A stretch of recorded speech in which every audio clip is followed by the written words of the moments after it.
আসসালামু আলাইকুম। ওয়ালাইকুম আসসালাম। এই প্রশ্নটা আমার বাবা মায়ের পক্ষ থেকে করছি। আমার প্রশ্নটা হলো মুসলিম মিডিয়াকে সাহায্য করার ব্যাপারে। আরব বিশ্বের ব্যাপারে কি বলবেন, বিশেষ করে ইন্ডিয়ার ব্যাপারে? প্রশ্ন করলেন আমার ছোট্ট এক ভাই তার বাবা মায়ের পক্ষ থেকে যে মুসলিম মিডিয়াকে সাহায্য করার ব্যাপারে আরব বিশ্বের উদ্দেশ্যে আমি কি বলবো, বিশেষ করে ইন্ডিয়ার ব্যাপারে। দেখবেন সময়ের সাথে সাথে আমাদের পরিস্থিতিও বদলে যায়। মাত্র কয়েক দশক আগেও আরবরা ইন্ডিয়ায় আসতো ব্যবসার জন্য। ইন্ডিয়া তখন ছিল সবার উপরে, আর মাশাআল্লাহ ইন্ডিয়ানদের অনেকেই তখন যাকাত দিত, তাতে আরবদেরও অনেক উপকার হয়েছে।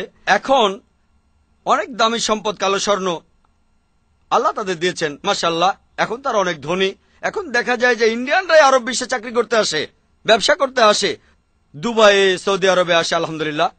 আমি তাদের উদ্দেশ্যে যেটা বলতে পারি যে মুসলিমদের কথা যদি বলতেই হয়, সে কথাটা আমি আগেও বলেছি যে সব মুসলিমেরই দায়িত্ব ইসলামকে প্রচার করা।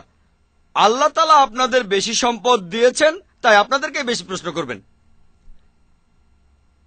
কিয়ামতের দিন আল্লাহ প্রশ্ন করবেন তোমাদের সম্পদ দিয়েছিলাম, তা দিয়ে কি করেছো? তাই আমি বলবো আল্লাহ আপনাদের বেশি সম্পদ দিয়েছেন, আল্লাহর রহমতে আপনারা এখন কালো স্বর্ণের মালিক। তাই ইসলাম ধর্মের প্রচারে এই সম্পদকে ব্যবহার করুন। শুধুমাত্র ইন্ডিয়ায় না, আলহামদুলিল্লাহ ইন্ডিয়ার তেমন কোনো সমস্যা নেই, মাশাআল্লাহ।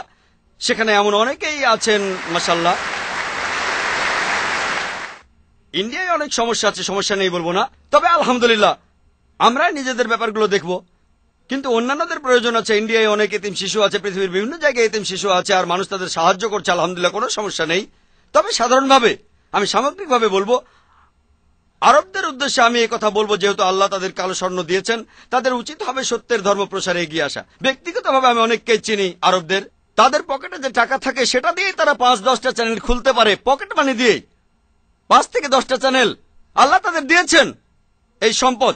তাই আমি তাদের অনুরোধ করব যে তারা যেন এটার সদ্ব্যবহার করেন ভালো কাজের জন্য, দিন প্রসারের জন্য, যাতে করে তারা আখিরাতে উপকৃত হয়। এতে ইসলামের কোনো উপকার হবে না, ইসলামের কোনো দরকার নেই আপনাকে আমাকে।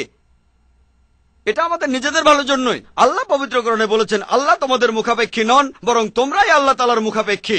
তাহলে ইনশাআল্লাহ রোজ কিয়ামতের দিন এই সওয়াবটা তাদের জান্নাতে নিয়ে যাবে।